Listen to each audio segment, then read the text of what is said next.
Bom dia, igreja. Um bom sábado a todos, é um prazer estar com vocês. E cumprimento a todos que estão assistindo de casa, de qualquer lugar do Brasil e do mundo, através da internet. Há também um grupo que está reunido no salão, embaixo, através de um telão, porque não coube aqui na igreja. Você que é visitante, meus amigos, estou vendo a família do Dr. Milton, que a gente chamou, estão todos aí. É um prazer estar com vocês e depois, mais tarde, por outros eventos ainda. E tem muita gente querida aqui, eu fico muito feliz pela sua presença aqui. O tema de hoje, eu não sei se chegou a ser anunciado anteriormente, é um tema um pouco curioso. Haverá salvação para um terrorista? Que sermão pode sair de um título assim? Haverá salvação para um terrorista?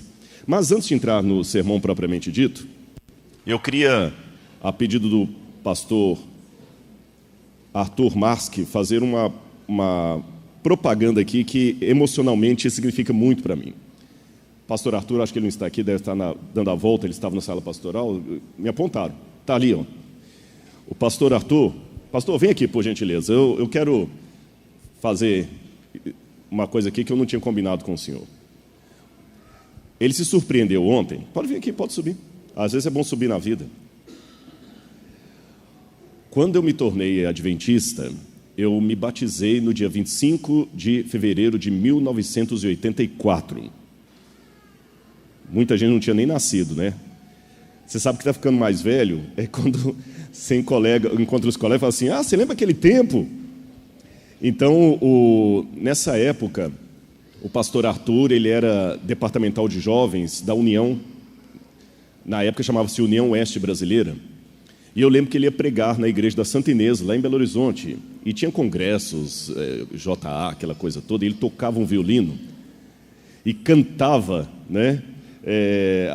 Ele tem uma voz grave assim, ele falou que parou de cantar agora, ele tem um barítono mais grave assim, e dá-me tua paz, e tocava e pregava, e ontem, quando nos encontramos, eu lembrei, ele me abraçou, eu quero dar um abraço, eu falei assim, eu lembro de um trecho de um sermão que você pregou em 1984, você falou isso, ele, que memória? Eu falei, não é memória, é emoção.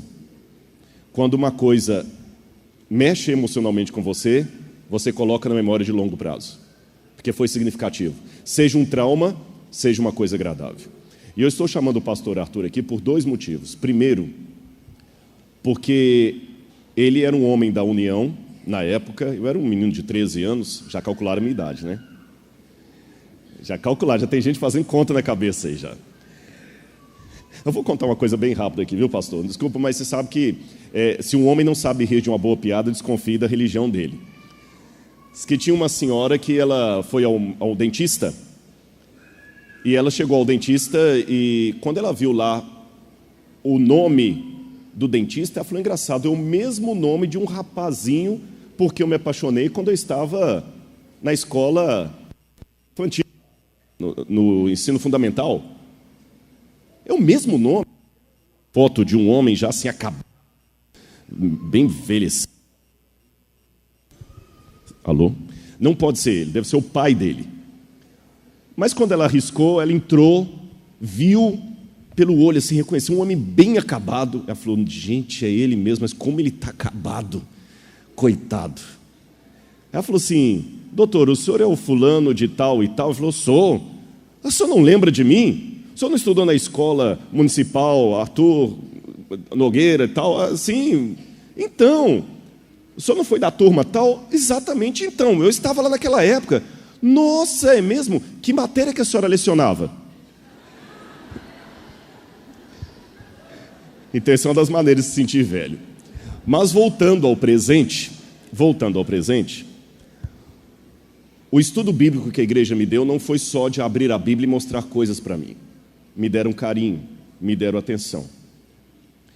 E a história que ele contou no sermão dele uma vez foi que ele foi visitar um senhor e ele perguntava no bairro pelo nome e ninguém sabia onde era. Ninguém sabia onde era. Ele parou na porta de um bar assim, sem muita esperança, falou, escuta, vocês, que bar, todo mundo conhece todo mundo, vocês conhecem aqui alguém chamado fulano de tal? Ninguém. Aí o dono do bar falou, não, eu sei que o senhor está falando, ele não é crente. O senhor está falando é do homem de Deus. Quando falou o homem de Deus, o homem de Deus? Não, o homem de Deus a gente conhece. Eles não sabiam o nome dele, mas o reconheceu como homem de Deus. E ele abraçou aquele homem naquele dia e ele fez uma oração. Senhor, ajude-me um dia a ser reconhecido como um homem de Deus. O Senhor pregou 30 anos. Eu ouvi isso. Nunca mais eu esqueci.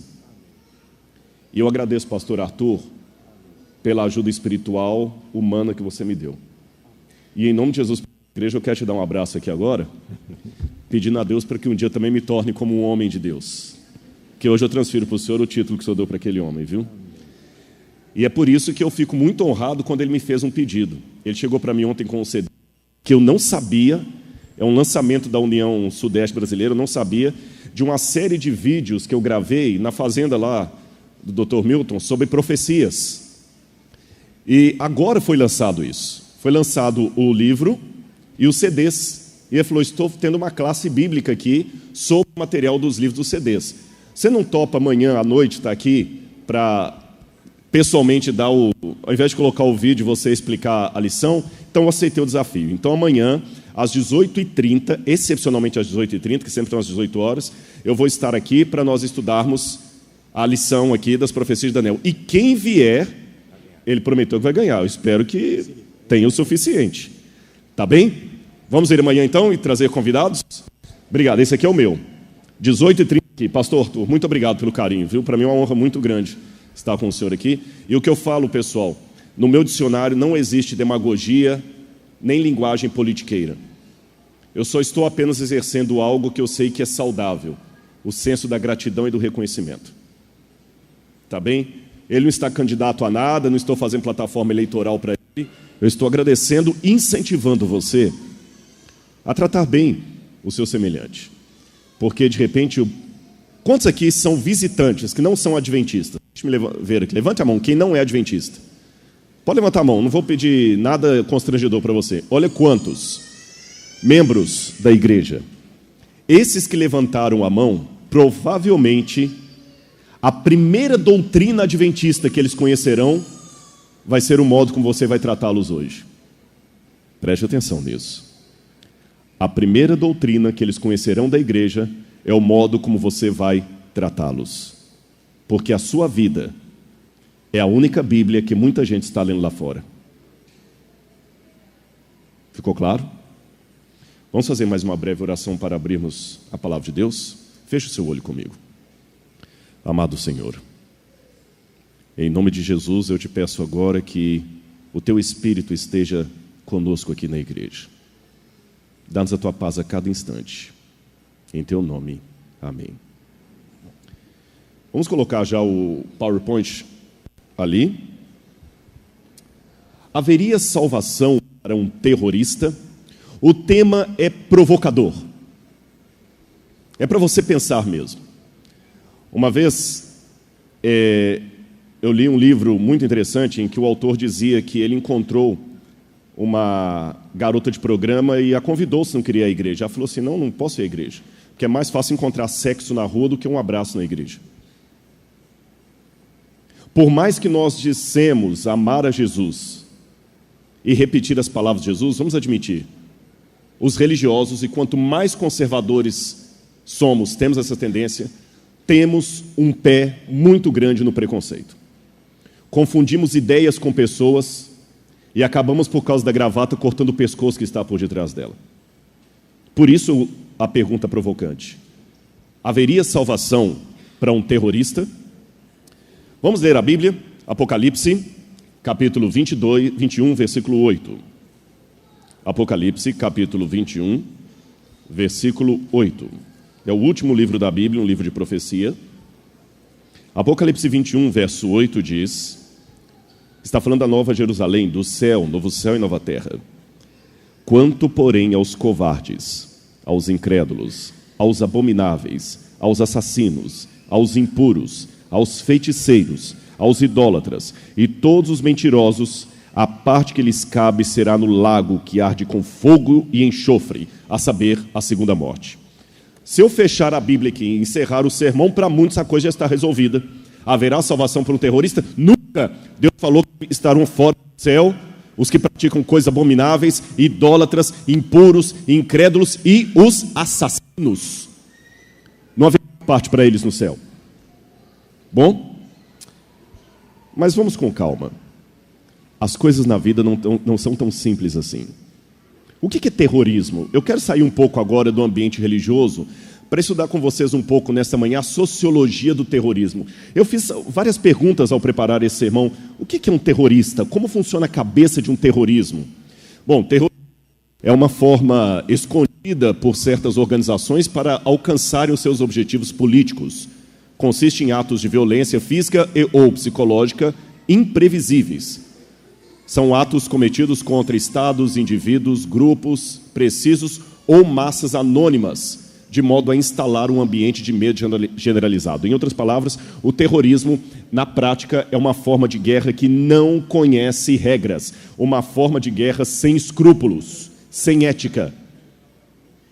E nós ouvimos falar de vários grupos terroristas que há por aí. Você tem a Al-Qaeda, famosa desde a queda do World Trade Center, você tem Boko Haram, você tem o grupo do Al-Shabaab, você tem o IRA, você tem o ETA, o antigo Sendero Luminoso e outros grupos mais, o Estado Islâmico. E eu conheço bem o Oriente Médio, eu sei o que é estar perto de grupos terroristas. Eu já estive em Jerusalém com foguete vindo para destruir Jerusalém, eu filmei. Eu sei o que é você ter uma situação que você realmente tem medo. E, curiosamente falando, percebi que há tipos diferentes de terrorismo. Os sociólogos classificam pelo menos 4 ou 5, eu vou citar um quinto a mais. Terrorismo revolucionário, exemplo, guerrilhas marxistas. Eu sei que agora, com essa luta pelo esquerdismo no Brasil, se eu falar assim, marxismo como forma de terrorismo, e indo para a internet, eu sei que alguém vai mandar uma nota aí, imbecil, não fale isso, capitalismo que é terrorismo. Mesmo que você discorde de classificar Che Guevara como um tipo de revolucionário terrorista, pelo menos respeite o fato que muitos historiadores e sociólogos assim o pensam. Tá certo? Então eu posso não estar falando o que você acredita, mas eu estou falando o que muitos estudiosos dizem. Não quero entrar no mérito da questão aqui, porque o título do sermão não é sobre esquerdismo, nem marxismo, mas apenas explicando o porquê do exemplo que eu dei. Não estou aqui entrando em questões políticas, dei apenas um exemplo que estão nos livros de sociologia. Terrorismo nacionalista, fundado por grupos que desejam formar um novo Estado dentro de um Estado existente. Você tem, por exemplo, o ETA, na Espanha, com a questão do País Basco, que eles querem dividir. Esse é um terrorismo nacionalista. Você tem também o terrorismo de Estado, quando um ditador assume o poder e, em nome de questões nacionais, persegue uma minoria dentro do seu país. Por exemplo, a minoria curda, que foi perseguida na Turquia.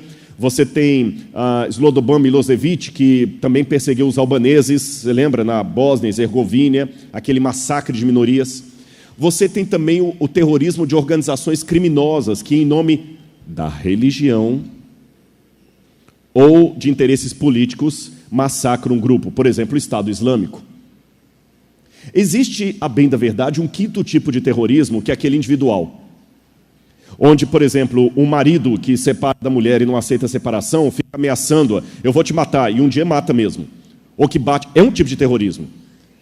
Um homem que mata mulheres, por exemplo, ele é um terrorista. É classificado como um terrorismo individual, mas é.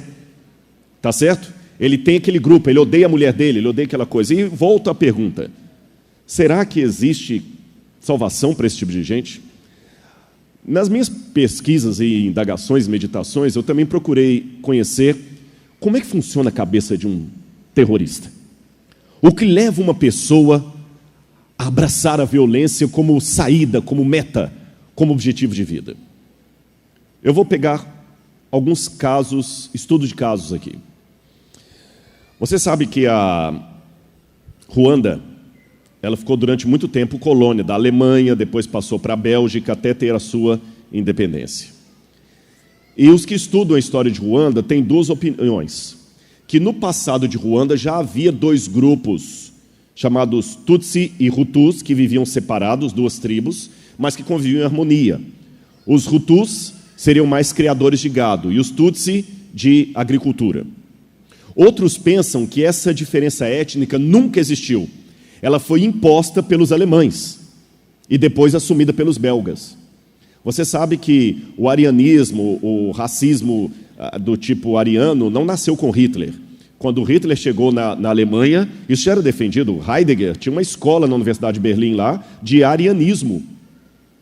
E o que os colonizadores fizeram com os negros de Ruanda? Estão vendo a foto aqui? Estão vendo um sujeito medindo o nariz do outro? E com um catálogo verificando a cor do olho? Ele dividia pelo formato do nariz e estatura quem era Hutu e quem era Tutsi. Os negros mais altos, de nariz mais afinado, eram Tutsi. Os mais baixos e de nariz mais achatado, chapoca, eram Hutus. E com base nessa divisão puramente estética, puramente artificial, criou-se em Ruanda 2 classes de negros. Pasmem, é como se fosse um arianismo na África. Assim como você tinha um arianismo na Europa, do branco ariano e do que não era ariano, você tinha na África. Os Tutsi tinham direito a melhores médicos, morarem nos melhores bairros, terem melhores cargos no governo. E os Hutus tinham que trabalhar sempre trabalho quase escravo. Era um regime de castas adaptado. Imaginem que durante anos os Hutus sofreram muito na mão dos Tutsi. Segregação, violência, inclusive sexual. Havia meninas Hutus que eram violentadas por um rapaz Tutsi e não acontecia nada com ele, porque ele era Tutsi. Um racismo de negro com negro. Até que um dia, vocês devem conhecer essa história, houve uma guerra civil no país. Primeiro, o presidente do país foi morto no ataque num avião. Os Hutus assumiram o poder e um dia na rádio deram uma senha: vamos acabar com as baratas. Imediatamente pessoas começaram a pegar facão e começaram a sair procurando todos os Tutsi e matando. Foi uma carnificina. Até hoje é complicado essa questão para eles. Milhares de pessoas foram mortas. Milhares de pessoas. Até, você deve ter ouvido falar desse filme, Hotel Ruanda. Pouca gente sabe que o personagem principal do filme, Paul Rusesabagina, um nome meio difícil de pronunciar, ele era um adventista do 7º dia. Ele estava a ser... Estou toda hora falhando esse microfone aqui, eu que estou fazendo alguma coisa errada ou tem como trocar? Vamos trocar? Talvez amarelo. Alô? Alô? Teste. Pronto, obrigado. Mas vocês estão conseguindo me ouvir bem, não é? Tranquilos? Ele era adventista do 7º dia e eu li o livro dele, An Ordinary Man. Muito interessante esse livro. Ele estava estudando no colégio, mas ele depois descobriu que ele não queria ser pastor. Ele queria outra vida, ele não queria muita vida de evangelho. É casado com uma filha de pastor, mas ele mudou para a capital de Ruanda e ali houve a oportunidade de trabalhar num hotel. Como ele falava fluentemente francês, inglês e, se eu não me engano, alemão também, ele trabalhou ali e ele começou a... Foi aí que estourou a guerra, ele estava afastado da igreja. E ele salvou várias pessoas, ele foi um Schindler da África. Tanto é que fizeram um filme. Só que aí veio uma decepção que ele teve depois. E talvez os visitantes vão se assustar com a admissão que eu vou fazer nessa manhã aqui, que você talvez não esperaria um pregador falar isso do púlpito. Ele hoje não está frequentando igreja nenhuma. Nem é adventista. Porque quando tudo acabou, ele diz que colocou em prática aquilo que você viu no filme, porque ele aprendeu na igreja adventista e na escola adventista o evangelho. E ele falou, eu tenho que fazer o que Jesus faria se estivesse aqui em Ruanda. Mas quando a guerra acabou, ele descobriu que grandes algozes eram também religiosos. Houve padres que fecharam a igreja com membros católicos lá dentro e chamaram os Hutus que vieram e mataram todo mundo. E antes que alguém fale assim, nossa, você está desrespeitando a igreja católica, deixa eu terminar minha fala. Também houve um caso de um pastor adventista com seu filho médico que chamou os irmãos para dentro da igreja, os irmãos vieram, trancaram a igreja e trouxeram os Hutus e puseram fogo na igreja. E você pode falar assim, Rodrigo, até os membros da igreja, Rodrigo, você está falando isso do púlpito, tem visita na igreja. Eu acho que a visita que está aqui está para ouvir a verdade. Eu não estou aqui para enganar você. E eu sei que você pode perguntar assim, mas e por que você ainda está na igreja, mesmo tendo uma coisa dessa? Simples, porque eu amo a Deus. Eu não sou perfeito, eu tenho muitos defeitos. Mas houve na igreja pessoas, acabei de agradecer aqui ao pastor Arthur, que me ajudaram na minha trajetória. E a igreja fez o que eu sou hoje. Deus através da igreja. Hoje eu devo 100% da minha formação, da minha vida à igreja. Isso não significa, como alguns colocam na internet, que eu me vendi, que eu vou fazer um evangelho de agradar, como gratidão. Não é isso. Mas eu tenho que falar com vocês, a igreja me formou. Mas eu fico pensando, se no passado pessoas como o pastor Arthur tivessem saído da igreja por causa dos escândalos, quem estaria cuidando de mim? Entenderam a questão? Ele viu muita coisa no passado que deve ter feito desanimar a fé em alguns momentos. Todo mundo que já me ajudou deve ter visto escândalo, deve ter visto coisas que desanimaram, deve ter sido afrontado, deve ter sido injustiçado. E eu dou graças a Deus que essa pessoa não saiu da igreja, para que um dia eu pudesse encontrá-la e ela cuidar de mim. Já pensou, doutor Milton, se o senhor não estivesse na igreja? Já pensou? Então é com base nisso que eu fico na igreja, para que amanhã alguém possa dar graças a Deus porque o pastor Rodrigo não saiu da igreja. Porque se todo mundo sair, vai ficar esse tipo. Mas eu digo a vocês, todos somos pecadores, mas alguns conseguem ser perversos, e Deus não tolera a perversidade. E eu fico pensando se a culpa de muitos estarem fora da igreja não somos de nós mesmos. Mas, em compensação, o único problema do Paul é que ele esqueceu essa dimensão, que ele deveria ser um servo de Deus ali e continuar salvando mais pessoas. Continuar ajudando outros. Porque o diabo pode ter os dele aqui, mas Deus também tem os seus representantes no meio do povo de Deus. Mas isso aí foi apenas uma tangência que eu criei para responder essa questão do massacre.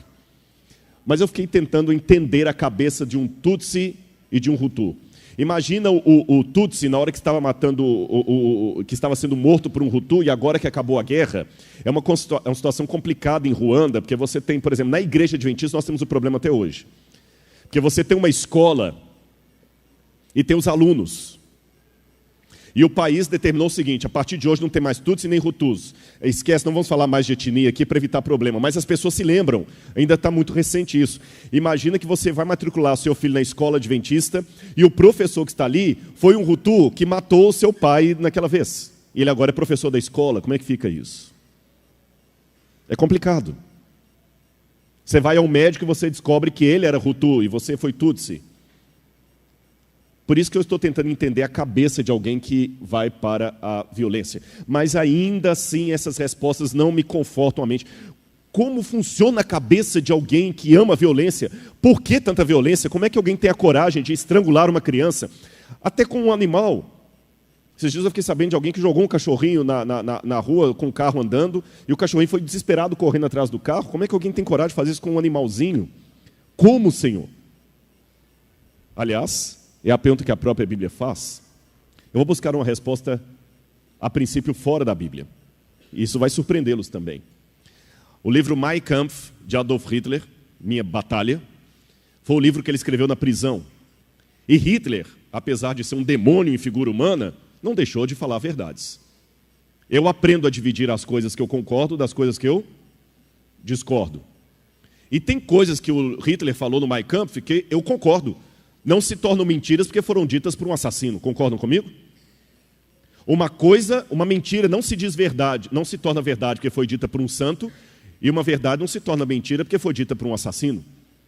E Hitler disse isso aqui: a crueldade está no âmago da natureza humana. Basta saber como estimulá-la. Basta saber como estimulá-la. E ele soube, tanto é que ele conseguiu convencer a Alemanha a matar 6 milhões de judeus e outros grupos minoritários, como homossexuais, testemunhos de Jeová, ciganos. conseguiu convencer um país tão culto daquele a praticar o Holocausto. Ele sabia o que estava falando. Eu fico pensando, será que Hitler não estava certo? E lembro-me agora de Santo Agostinho. Santo Agostinho de Hipona dizia o seguinte, que quando ele era criança, ele amava roubar peras no quintal do vizinho. Está no livro Confissões de Santo Agostinho. E ele perguntava, por que eu queria roubar as peras do quintal do vizinho? Era fome? Não, eu tinha comida na minha casa. Vontade de comer pera? Tinha pera na minha casa. Na verdade, era o pecado que já habitava em mim e me levava para o lado errado. E pode olhar, quando é que você está com mais vontade de tomar sorvete? Não é no verão, é quando você está de regime. Falou que é proibido, aí que você quer. Então, esqueçam essa política pós-moderna, que todo mundo é bom. Eu acho perigosa essa mentalidade de hoje, que sua cabeça é sua sentença. Não, que legal. É engraçado, as pessoas hoje não querem mais lutar contra o pecado. Aliás, pecado é uma palavra proscrita. Eles querem resolver os seus vícios. Eles querem resolver as suas tendências com vícios, que hoje não só são tolerados, mas aplaudidos. Antes, um comportamento que era digno de repreensão, hoje a pessoa é bem resolvida.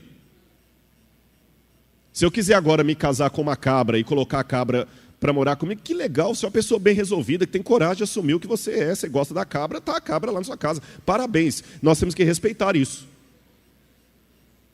Perceberam? Nada mais é repreendido, nada mais pode ser errado. Essa semana um professor ganhou na justiça uma causa inédita no Brasil. A família de uma garota foi obrigada a pagar R$5.000 de indenização ao professor. Porque ele era professor de matemática da rede pública e ele chegou em sala, a menina conversando, e falou, olha, muda de lugar, você vai sentar aqui na frente. Não vou sentar na frente não, vem para cá que você está atrapalhando você e as colegas. Eu fiz 18 anos ontem, sou dona do meu nariz, você não manda em mim. Professor, você vai aqui, senão eu vou te dar 0. Ela veio a contragosto, sentou, emburrada. No outro dia, a mãe fez uma denúncia do professor ao conselho tutelar. Aí ela deixou de ser adulta, né? Percebeu o contraste? Porque eu acho interessante, eu sou professor, eu sei do que estou falando. Muitos pais são duros com os professores quando deveriam ser com os filhos. Eles usam com o professor a rigidez que ele não tem com o filho. O professor falou, tá bom, ela me levou para o conselho tutelar, eu vou processá-la por danos morais. Levou 2 anos o processo, mas ele ganhou. E a juíza percebeu que ele não... A mãe alegou que ao trocar a menina de lugar, que ele a constrangeu em público, que ele não respeitou a individualidade dela, etc, etc. Então o mundo hoje está desse modo. As pessoas esquecem de uma coisa fundamental que eu quero que você saia com ela aqui nessa manhã. Eu concordo com o que Hitler falou. Eu não concordo com Hitler, eu concordo com uma frase dele. Ficou bem claro? Não me acusem de antissemitismo. Você pode ser tão mal como qualquer pessoa que você condena. Basta você permitir que o mal que está aí seja estimulado. E a única forma que o mal que está dentro de você ser vencido é se você aceitar a graça de Deus. Senão é como diz Santo Agostinho, você vai sempre cobiçar as peras do vizinho, não é porque são mais gostosas, é porque são proibidas. O pecado está entre nós. Mas, olha que interessante, esse livro de Oliver Hirschbiegel, que escreveu sobre a queda de Hitler e preparou um filme também, ele disse, a maldade de Hitler era uma característica de todo ser humano e ela pode ser levada ao extremo. E eu peço licença para citar também uma escritora adventista, Ellen White, que também falou algo muito precioso do ponto de vista sociológico. Para a sabedoria humana, tudo isso parece agora impossível. Mas ao ser retirado dos homens o Espírito de Deus, o qual tem o poder de reprimi-los, e ao ficarem eles sob o governo de Satanás, que odeia os preceitos divinos, hão de acontecer coisas estranhas. Quando o temor e o amor de Deus são removidos, o coração pode tornar-se muito cruel. E não se deixe enganar. Vou falar uma coisa aqui, mas sem nenhum viés doutrinário. E para ficar bem à vontade, eu vou falar que eu tenho uma calça do tipo que eu vou descrever. Eu comprei uma calça para mim, dessas que vem rasgada. Comprei. Não muito rasgada, não fica parecendo tiozão, né? Só um pouquinho aqui. Mas quando eu comprei aquela calça, eu fiquei pensando assim, interessante. Há uns 15 anos atrás, uma calça jeans rasgada não venderia, concorda comigo? Se você desse uma calça jeans rasgada para um brechó, o pessoal ia se sentir ofendido. Mas alguém teve uma ideia. Eu vou pegar o jeans, vou lavar, stonewash, lavar várias vezes até ele ficar surrado. Depois que ele ficar bastante surrado, nós vamos cortar aqui todo e vamos colocar na loja com o dobro do preço. Eu não estou falando que é pecado ter uma calça dessa, senão eu estaria em pecado, porque eu falei que eu tenho uma. Mas o dia que eu comprei, eu pensei assim, eu tenho que tomar cuidado com a mídia. Porque se eles me convencem que uma calça jeans rasgada está na moda, eles podem me convencer de qualquer coisa. Entenderam? Se eles me convencem que uma calça jeans rasgada vale mais do que uma calça jeans sem defeito, eles me convencem de qualquer coisa. Então, muito cuidado com a maldade que pode ser colocada. E hoje eu acho interessante que nós condenamos grupos terroristas como o Boko Haram, mas a gente acha tão normal os jovens terem joguinhos de violência no computador, e se eu falar, eu estou sendo retrógrado. Velozes e Furiosos. O que tem de valor moral naquilo ali? Nada. Coisificação da mulher, irresponsabilidade no trânsito. Mas ai de mim se eu levantar na rede uma campanha de boicote ao filme Velozes e Furiosos, parte 8, 10, que é tudo a mesma coisa. Você assistiu um, assistiu todos. Ai de mim, se eu colocar na internet um boicote ao filme Velozes e Furiosos, todo mundo vai me crucificar. Concordam? Ridículo, retrógrado. Qual que é o problema? O problema é o que está te estimulando. Aí depois você não entende por que o jovem pega o carro e quer fazer a mesma coisa. Ele te convence a usar a calça jeans rasgada, convence qualquer coisa. Por outro lado, porém, se eu produzir um filme mostrando as verdades da Bíblia, muita gente vai censurar o filme como sendo um filme talvez antifeminista, homofóbico, antidemocrático. Vão criticar um monte de coisa no filme. É um mundo de paradoxos que nós vivemos. Permitam-me dizer, um mundo bipolar. Um mundo bipolar. Vamos continuar aqui. O terrorismo pode ser caracterizado como um tipo de violência que se pratica contra vítimas inocentes, com o objetivo de promover alguma causa ou percepção de mundo, seja pessoal, seja coletiva, e por isso partilhar de um grupo. Lembra que eu falei com vocês do terrorismo individual? E aqui eu quero contar 2 casos. 2 vítimas da violência. Eu sei que a introdução está um pouco longa, mas eu preciso dela para depois o texto bíblico encaixar no que eu estou dizendo. Olha esses 2 casos aí. Gary Leon Ridgway e Cynthia Hinds, 2 vítimas da violência individual. O Gary Leon Ridgway, a mãe dele era uma religiosa muito conservadora. Muito conservadora.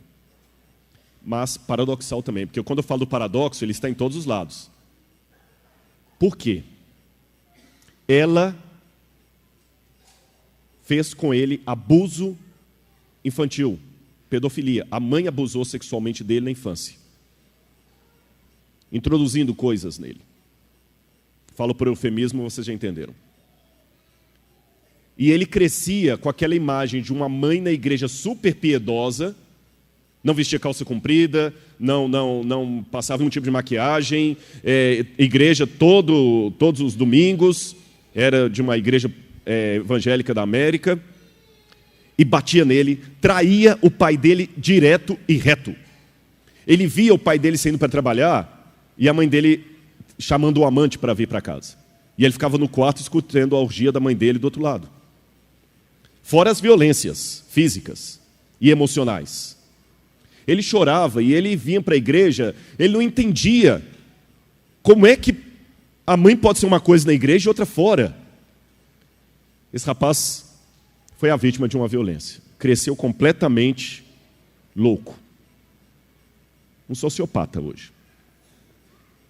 Está preso nos Estados Unidos.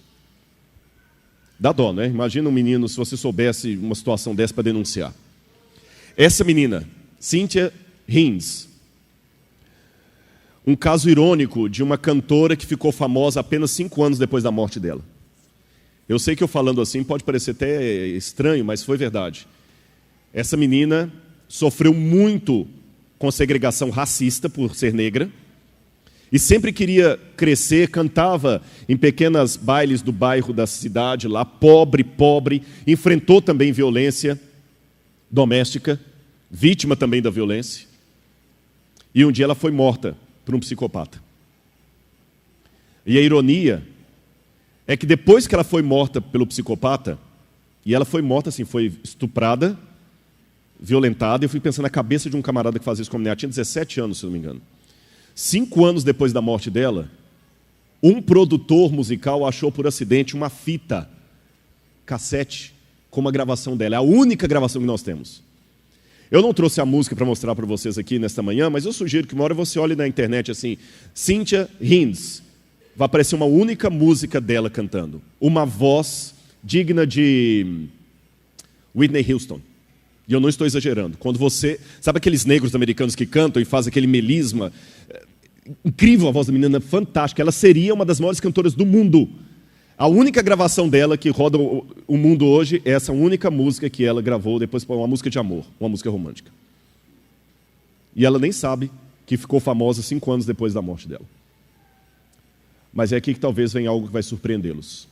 A história dos dois, a violência dos dois se encontram. Por quê?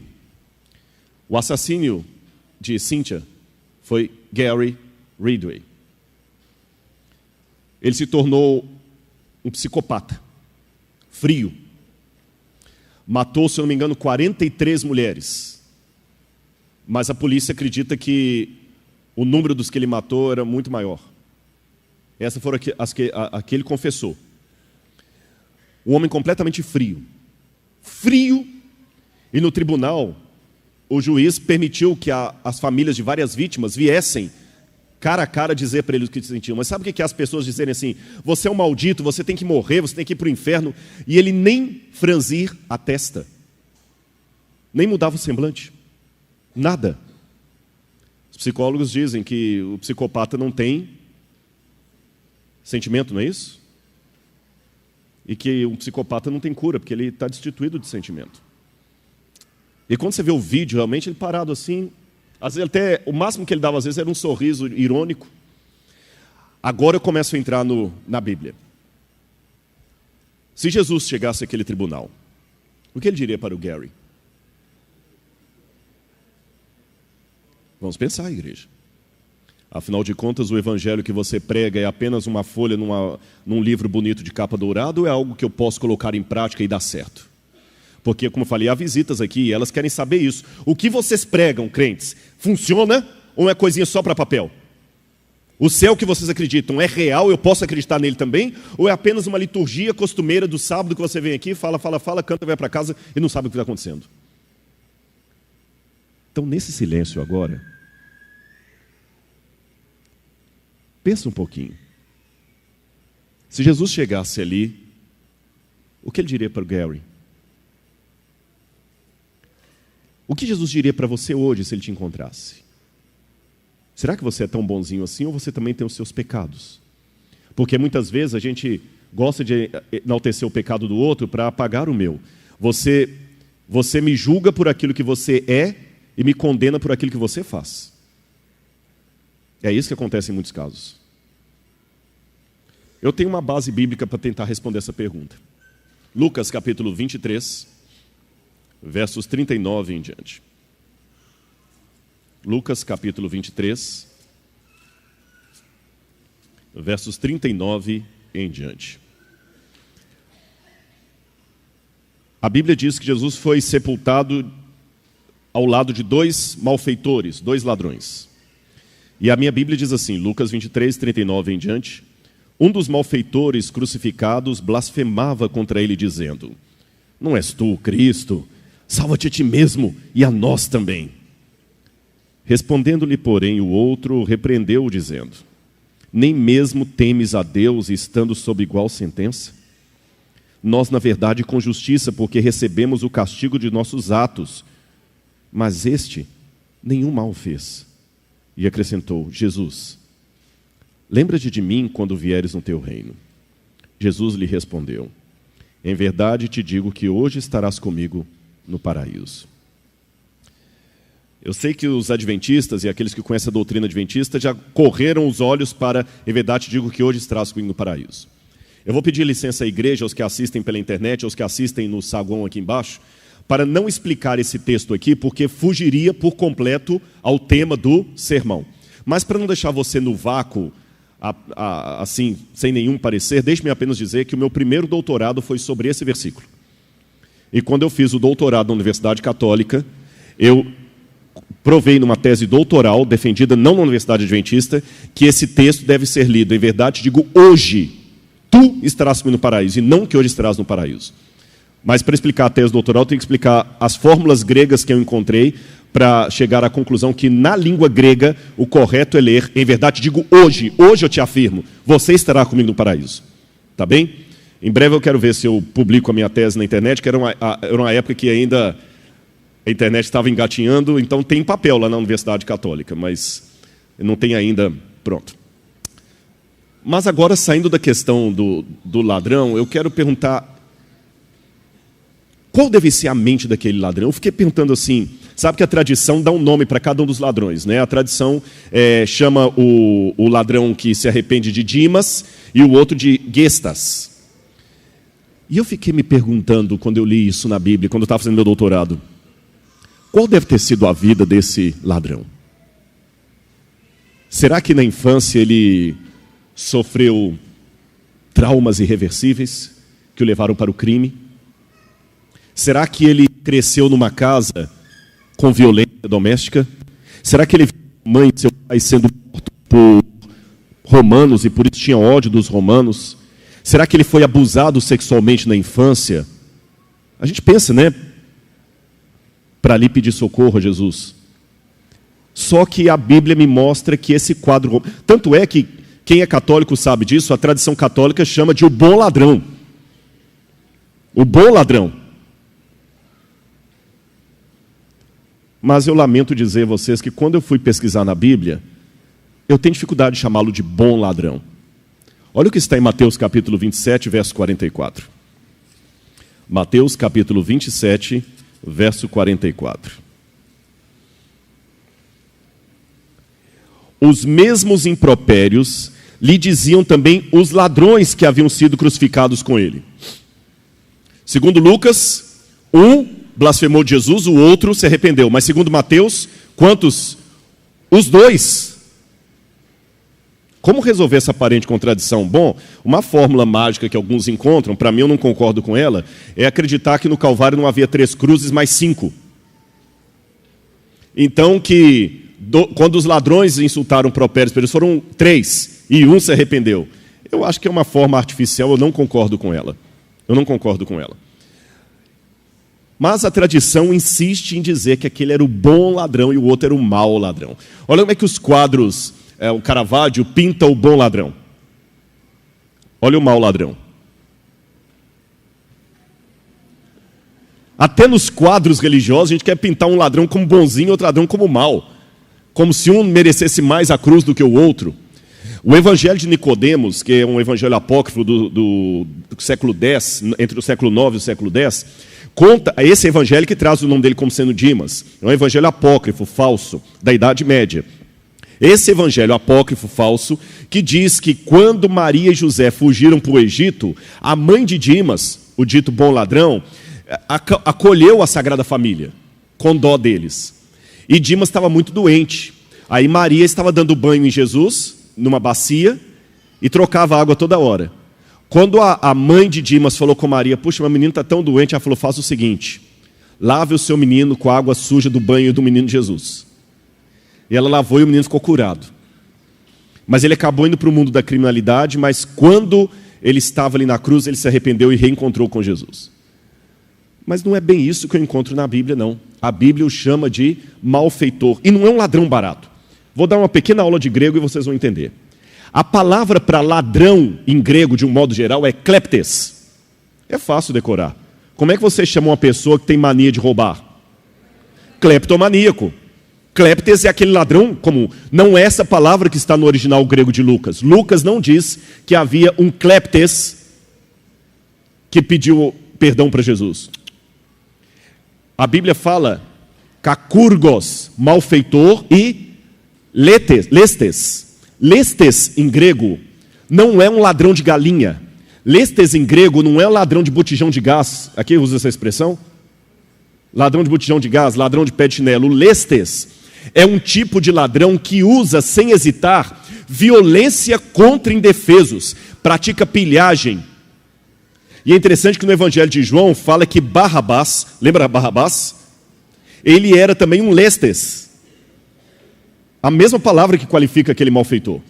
Eu tenho a impressão, então, que aqueles dois faziam parte da gangue de Barrabás. De modo que os três seriam crucificados. E Jesus foi colocado no lugar do chefe da gangue, que era Barrabás. Entenderam? Está mudando o quadro do bom ladrão para você agora? Ele não era uma pessoa que roubou um botijão de gás e vítima da sociedade. Ele era alguém que praticava violência sem hesitar. Era aquele camarada que matava com requintes de crueldade. E o Império Romano estava cercado dessas pessoas. Havia os sicários, por exemplo. Flávio Josefo fala deles. Eles tinham esse nome porque eles usavam uma pequena adaga, um punhal, que eles matavam aquele punhal. Eles praticavam atos terroristas. E muitos lestes eram desses grupos de terroristas. Por isso que eu chamei de terrorista. Por exemplo, os sicários, durante a multidão, eles queriam matar um político, eles chegavam com um punhal assim, matavam a pessoa e fugiam da multidão. Praticavam assassinatos sob encomenda. Outras coisas, eles sequestraram o secretário de Eliezer, chefe do santuário de Jerusalém, para trocar por criminosos deles que estavam presos. Então esse negócio de troca de refém não é coisa nova, já tinha no tempo de Cristo. Outro detalhe, eles provocavam o sofrimento do povo para obrigar o povo a lutar contra Roma. Só em En-Gedi, no En-Gedi, eles mataram 700 mulheres e crianças, porque a aldeia se recusou a entrar em luta armada contra os romanos ao lado deles. Como os terroristas do Estado Islâmico fazem hoje. Vocês sabem que muita gente que está no Estado Islâmico está ali porque fala assim, olha, você tem 2 filhos, vocês vão lutar comigo, se não for, vou matar todo mundo da sua família. Assim era Lestes, assim era o Dimas. Quando Jerusalém foi tomada pelos romanos, por exemplo, eles não queriam se entregar, mas o sacerdote ia fazer um acordo de paz. Sabe o que os terroristas como o Dimas fizeram? Eles cortaram o suprimento de água e de comida da cidade só para obrigar o pessoal pela fome a lutar contra os romanos. Era gente perversa mesmo. Mas alguma coisa aconteceu naquela cruz. Alguma coisa aconteceu. Quando ele encontrou com aquele Cristo, e aqui eu quero a sua atenção redobrada agora, que eu já estou chegando na parte final desse sermão, o olhar de Jesus mudou a vida dele. O mesmo olhar que pode mudar a sua vida hoje. Olha bem essa foto. Porque eu falei que, na verdade, todos nós somos pecadores. Você talvez está crucificado com Cristo. Crucificado por causa dos erros que você cometeu. Crucificado porque... Amanhã eu vou falar sobre isso, vou falar sobre o Eclesiastes e os filósofos do pessimismo. Eu vou falar até sobre Schopenhauer aqui, que dizia que a vida é uma constante oscilação entre a ânsia de ter e o tédio de possuir. Você está crucificado até por ter. Você tem e não está tendo mais graça. Você está implorando para Ele, Senhor, eu não tenho valor nenhum. A igreja, se soubesse o que eu faço, não estaria nem me cumprimentando. Mas, por favor, eu estou arrependido. Lembra-te de mim quando vieres no teu reino. Que coisas eu aprendo daquele encontro daquele homem com Cristo na cruz? Em primeiro lugar, o poder convencedor de Deus foi a sua fraqueza e não o seu esplendor. Jesus não convenceu aquele malfeitor mostrando um raio de luz. Jesus não falou assim, Shazam, e a luz brilhou e ele ficou cego pela luz. Falou, nossa, você é realmente o Cristo, eu quero me converter. Não. Jesus estava na cruz, humilhado, provavelmente nu, machucado, cansado, mas Ele fez aquilo que eu e você precisamos fazer para alcançar alguém. Deus se humanizou. Ontem me fizeram uma pergunta aqui: como é que você pode atender uma pessoa com sofrimento? Se humanize. Porque, como eu falei ontem, vou pedir licença para repetir, o currículo Lattes, os títulos de mestrado, doutorado, a sua conta financeira, a sua aparência física, podem até atrair admiradores. Mas é quando você se humaniza e fala com alguém que está sofrendo assim: eu sei que você está passando, porque eu também já passei por isso. Aí você atrai pessoas que veem em você algo que vale a pena ser ouvido. Você pode até ouvir o doutor Rodrigo Silva falar de arqueologia, mas na hora que você está sofrendo, você não precisa do doutor, você precisa do Rodrigo humano, que talvez não tenha nenhuma resposta para o que você está passando, mas tem a capacidade de te abraçar sem te julgar, chorar com você e sentir o seu problema. Jesus estava machucado, e foi o machucado de Jesus que atraiu o ladrão. Então o que vai atrair muitas pessoas aqui para a igreja, talvez não é a santidade da igreja, não é a perfeição dela, é a capacidade que essa igreja tem de dizer para as pessoas que estão lá fora: aqui está cheio de pessoas iguais a você, e que encontraram a graça de Cristo. Aqui está com pessoas com as mesmas dores que você enfrenta, com os mesmos defeitos, e que conseguiram achar esperança. Aí as pessoas vão querer vir. Porque enquanto você quiser mostrar uma ideia de uma igreja muito perfeita, sem defeito, sem nenhum problema, quem vai querer vir aqui? É como querer entrar numa festa de gala estando de short e camiseta. Você não tem nem coragem de entrar. Segunda coisa que eu aprendo: eles, Jesus e o terrorista, não deram provas daquilo que diziam, mas apenas a sua palavra. O ladrão, o terrorista, o Dimas, ele não provou para Jesus que ele tinha se arrependido. Ele apenas falou: lembra-te de mim. Aliás, ele nem falou: me arrependo. Ele só falou: se o senhor puder, lembra de mim. Ele não deu prova nenhuma. E Cristo falou também: eu te digo hoje, você vai estar comigo no paraíso. Também não deu prova nenhuma. Sabe por quê? Quando a graça de Deus te encontra, nenhum dos lados pedem prova. Deus fala com você assim: eu te amo, e eu tenho um lugar para você no meu reino. E Ele fala com tanta convicção que você acredita. E você também não fala nada: Deus, eu vou te dar um cheque pré-datado para daqui a 30 dias. Ele não pede obras. Ele pede que você venha como você está. Ele vai resolver o resto. Terceira coisa que eu aprendo desse encontro: o passado de Jesus garantiria o futuro do terrorista e o nosso futuro também. O terrorista ouviu dizer que aquele homem que estava ali amava, curava, perdoava. E esse homem que amava, curava, perdoava é o mesmo que garantiu a ele o reino do céu e garante a você hoje que ele pode mudar a sua vida. E desculpem aqui o que eu falo com bastante convicção, de modo bastante dogmático. Há muitas coisas que eu li, mas isso aqui eu vivi. Essa convicção que ele pode mudar a vida, ninguém me tira.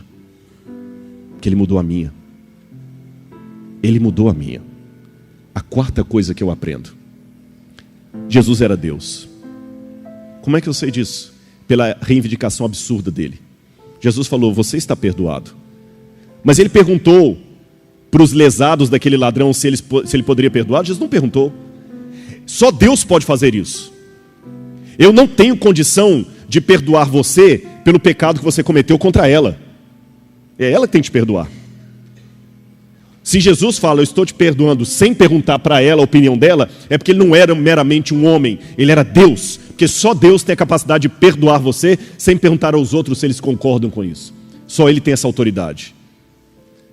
Mais lições: a ousadia em pedir. Ele estava moribundo, ele estava na cruz, mas ele pediu. Tem uma palavra em hebraico para isso que eu até coloquei ali no quadro: chutzpah. Não tem tradução. Chutzpah é uma espécie de ousadia que você tem o direito de ter. Lembra aquela mulher viúva que ficou batendo na porta do juiz iníquo até atendendo a parábola de Jesus? É isso, é chutzpah, aquela ousadia. Nem que ele me mate, Nele eu confiarei, diz o livro de Jó. Senhor, risca meu nome do teu livro se o Senhor não perdoar esse povo, pediu Moisés. Hutzpah. Jacó lutando com o anjo. Eu não te deixarei enquanto o Senhor não me abençoar. Hutzpah. Deus lhe dá esse direito, essa ousadia hoje. Hutzpah. Peça. Rodrigo, mas você não sabe minha vida. Não interessa. Peça. Lembra-te de mim, Senhor, quando vieres no teu reino. Sexto, o ladrão não se fez de vítima. Ele não botou a culpa na sociedade. Ele não ficou com o discurso do mas hein? Não. Ele admitiu, nós estamos aqui porque merecemos. E pare com esse vitimismo de achar que o problema sempre é do outro. Toda a história que você conta tem 3 lados, o do outro, o seu e a verdade. Admita que você também errou. Oitavo, sétimo, ser tão pecador como o outro ladrão, como seu irmão, não o impediu de repreender o seu irmão. Ele fala, não posso falar nada porque eu também tenho meus defeitos. Não, eu sou pecador, mas isso não me tira o direito e o dever de repreender você quando você estiver errado. Qual a diferença, Rodrigo? É que o fariseu repreende como se ele fosse santo e você pecador. Mas o servo de Deus repreende ao outro e fala assim, irmãos, nós estamos errados, você está errado, eu também, nós não podemos continuar assim. É um apelo coletivo. Oitavo, a oportunidade de salvação é igual, mas o resultado não. Jesus deu oportunidade para os dois serem salvos. Um foi, o outro não. O que diferencia, portanto, não é o status social, porque os dois eram ladrões. É a decisão pessoal que cada um toma. Nono, o paraíso não é só para um tipo de gente. No judaísmo antigo você tinha o hino do Rodaiot, que eles falavam dos 4 sábios que tinham subido até o paraíso. O paraíso era só para uma classe de pessoas. Não, o paraíso de Deus é para pessoas de todas as áreas. No céu nós vamos ver gente de toda a área. Nós vamos ver apenas santos no céu, vamos ver gente que torce para o meu time, que torce para o outro time, que é da minha religião, que não é da minha religião. Se você não está acostumado ao mundo plural, você não estará preparado para um céu plural. E o 10º e último, o poder do perdão. Você quer a prova de que o evangelho funciona? Você é psicólogo, né? Não? Hã? Psicopedagoga. Tem algum psicólogo aqui em nosso meio? Ou psiquiatra? Muito bem. A câmera consegue me alcançar? Consegue? Posso ir? Quem levantou a mão aqui? Tá bom. Pelo que se estuda na psicologia, psicopatia, um psicopata, ele tem sentimentos? Pode falar bem alto. Não tem sentimento. Nem de dor, nem de raiva, nem... Ele não tem sentimento, nem de arrependimento. Concorda comigo? Lembram o caso do Gary? 43 mulheres que ele matou. Lembram disso? Jesus não perdoou o ladrão na cruz? Não estou tirando a sua autoridade como psicólogo, mas eu vou desafiar a autoridade da psicologia com o evangelho. Está preparado? Coloque esse vídeo, por favor. Olha o que aconteceu no dia do julgamento do Gary.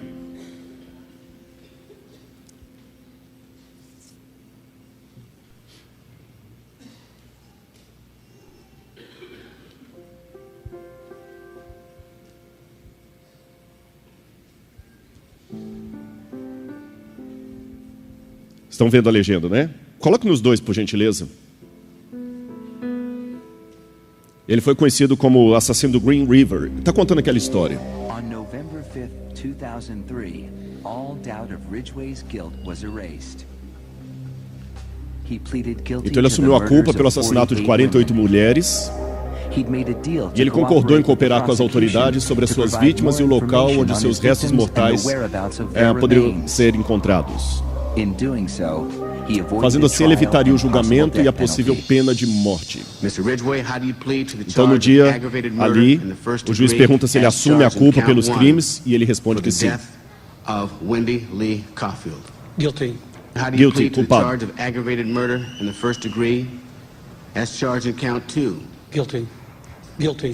Guilty. It's like he didn't have any remorse at all. Essa é a mãe de uma das vítimas falando. You know, he killed so many people, he didn't remember who they were. Desculpa, essa é uma psicóloga falando. I just couldn't believe that somebody could kill all those people and not remember them.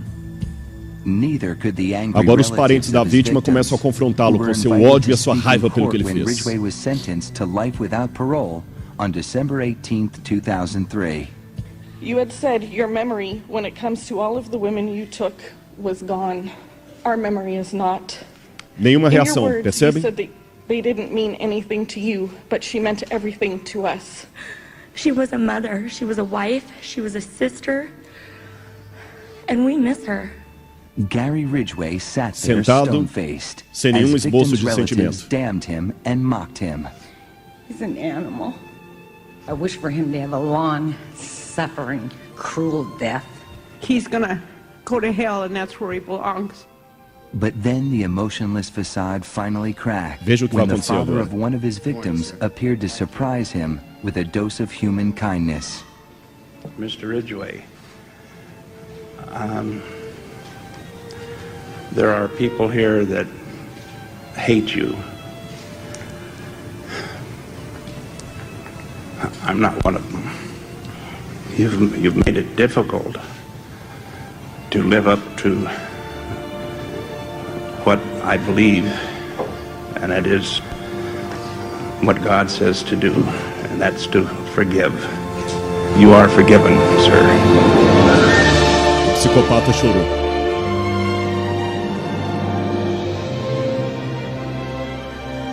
Perceberam? Olha o que aquele pai falou. Você está se tornando a coisa difícil para mim, para botar em prática aquilo que eu creio. Você está perdoado. Coloca o vídeo final. Eu quero colocar uma música do Rogério agora, e depois da música, continua, por favor. Mas eu quero fazer um chamado nessa manhã.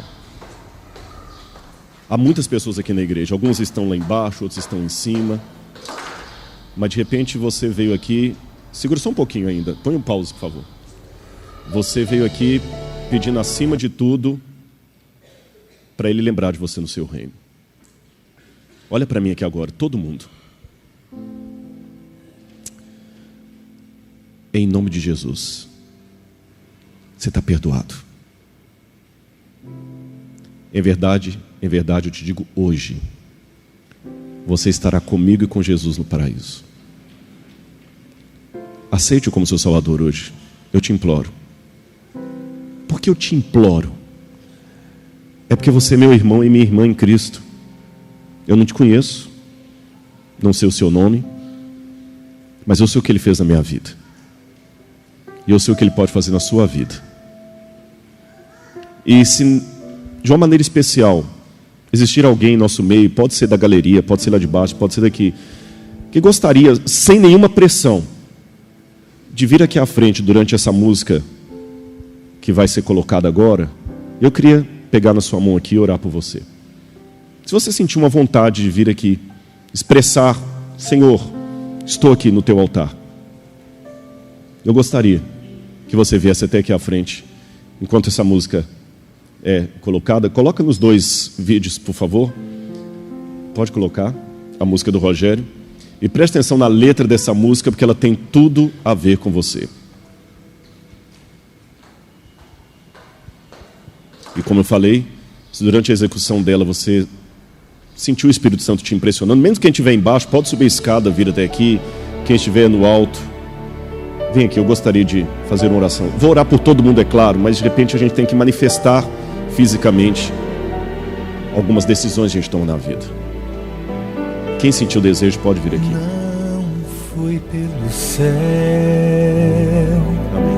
não foi pelo mar, Pode vir aqui. nem por toda a beleza Deus te que abençoe. existe e vai passar. Não foi sem querer,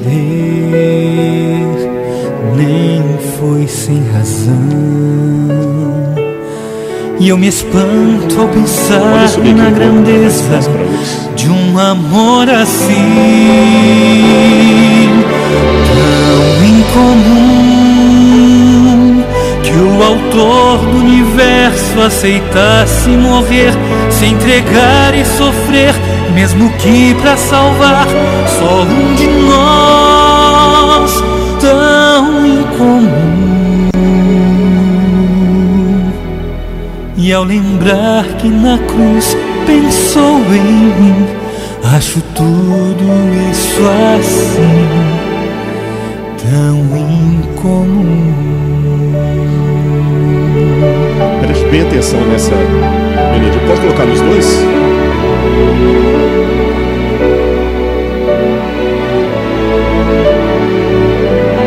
Fazer-me feliz é sua missão. Muitas vezes me afasto do alvo, mas ele não. Por nada que fiz mereço favor. Na verdade estamos ligados pelo seu amor tão incomum, que o autor do universo aceitasse morrer, se entregar e sofrer, mesmo que pra salvar só um de nós, tão incomum. E ao lembrar que na cruz pensou em mim, acho tudo isso assim tão incomum.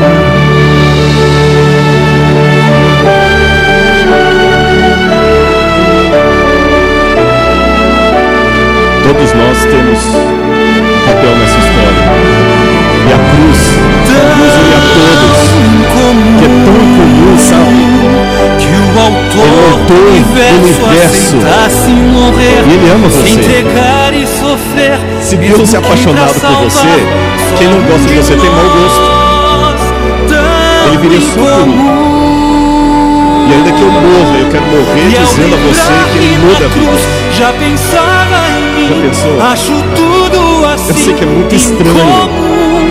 E por mais importante que eu seja pra Deus, que eu possa ser, mais precioso, eu sei que eu sou mais precioso porque Ele é o me ama. amor de Jesus que jamais vi igual. Glória a Deus. Por mim.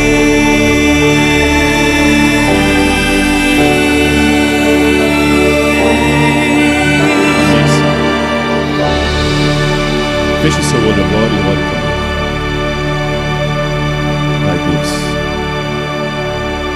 em nome de Jesus, eu te imploro, toca no coração de cada um. Obrigado pelo privilégio que o Senhor me dá de transmitir para os meus irmãos aqui o que o Senhor colocou no meu coração. Eu sou imperfeito também, Senhor. Todos nós somos. O que nos diferencia apenas é o tipo de defeito que cada um tem, mas todos nós temos. Por favor, ó Pai, o Evangelho vai onde a palavra do pregador não consegue chegar.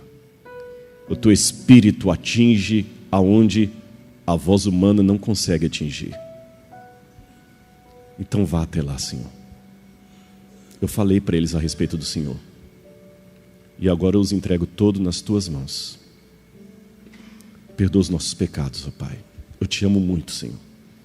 Eu e meus irmãos aqui, nós te amamos muito. De um jeito torto, humano, defeituoso, mas nós te amamos. Fica conosco, Pai de amor. Lembra-te de nós quando vieres no Teu reino. Em nome do Cristo, crucificado e ressurreto, eu lhe peço agora e para sempre. Amém, Senhor.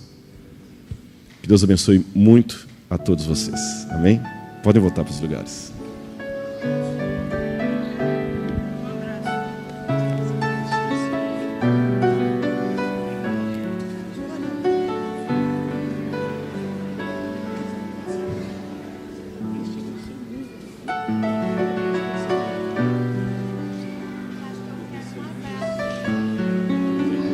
Muito obrigado pelo carinho.